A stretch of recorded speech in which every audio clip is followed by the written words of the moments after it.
परमात्मा का न्याय। क्या आपने कभी सोचा है, जो लोग छल करते हैं, धोखा देते हैं और दूसरों का हक मारते हैं, वो फल फूल क्यों जाते हैं, और जो लोग सत्य, ईमानदारी और धर्म के मार्ग पर चलते हैं, उन्हें ही संघर्ष क्यों झेलना पड़ता है? क्या ईश्वर सो रहा है?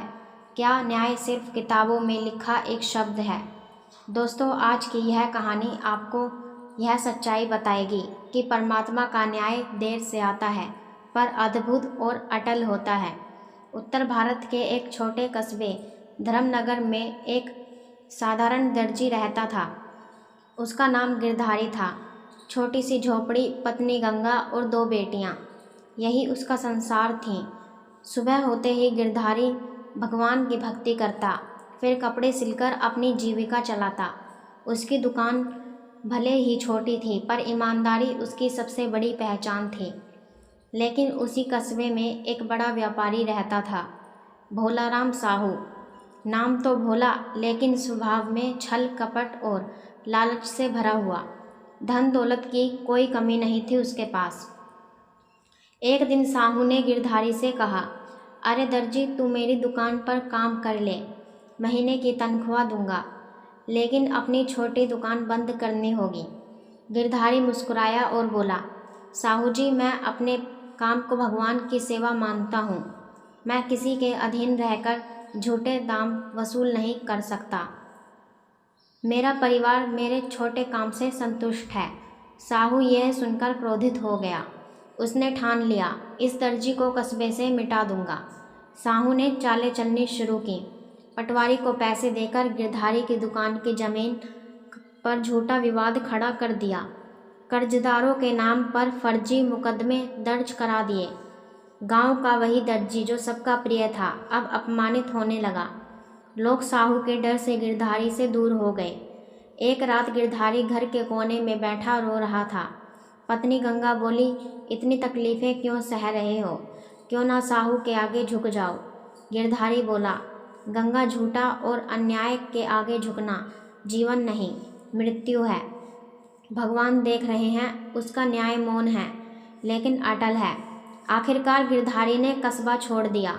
परिवार को लेकर पास के शहर चला गया। वहाँ एक छोटे मोहल्ले में दुकान खोली, सत्य सिलाई घर। शुरुआत कठिन थी, पर धीरे धीरे लोग उसकी ईमानदारी और मेहनत के कायल हो गए। दुकान चलने लगी, बेटियां पढ़ लिख कर सफल होने लगीं। राधा अध्यापिका बनी और मीना नर्स।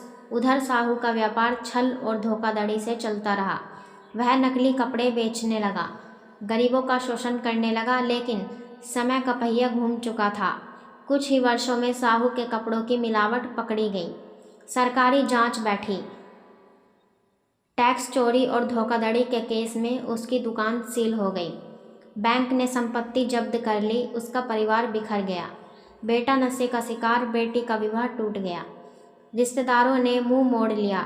वह जो कभी कस्बे का सबसे ताकतवर आदमी था, अब गली गली भटकने लगा। इसी बीच कस्बे में एक बड़ा समारोह हुआ। सम्मानित नागरिकों को बुलाया गया। उनमें गिरधारी भी शामिल था। लोग तालियां बजा बजाकर उसका स्वागत कर रहे थे। वहीं कोने में फटे कपड़ों में बैठा एक बूढ़ा आदमी आंसुओं से उसे देख रहा था। वह कोई और नहीं, भोलाराम साहू था। गिरधारी उसके पास गया और बोला, साहू जी, आपका क्या हाल हो गया है? साहू कांपती आवाज़ में बोला, गिरधारी, मैं वही हूँ जिसने तेरा सब कुछ छीनना चाहा। तब तेरा भगवान चुप था, पर आज मैं समझ गया हूँ, परमात्मा की लाठी में आवाज़ नहीं होती, परवार गहरा होता है। मैंने दूसरों को रुलाया, इसीलिए आज मैं रो रहा हूँ। गिरधारी की आंखें भर आईं। वह बोला, साहू जी, मैं नहीं जीता, सत्य जीता। मैं नहीं बदला, ईश्वर ने न्याय किया। दोस्तों, इस कहानी से हमें यही सीख मिलती है कि परमात्मा का न्याय देर से आता है, पर कभी गलत नहीं होता। अन्याय चाहे कुछ समय तक फूले फले, पर अपने कर्मों से स्वयं नष्ट हो जाता है। सत्य, भक्ति और धैर्य, यही इंसान के सबसे बड़े हथियार हैं। जब हम परमात्मा पर विश्वास रखते हैं, तो उनका जवाब देर से आता है, लेकिन अद्भुत और अटल होता है। अगर आपको यह प्रेरणादायक कहानी पसंद आई, तो इसे अधिक से अधिक लोगों तक पहुंचाइए, क्योंकि कौन जानता है, शायद यह किसी के जीवन में उम्मीद और विश्वास की नई किरण जगा दे।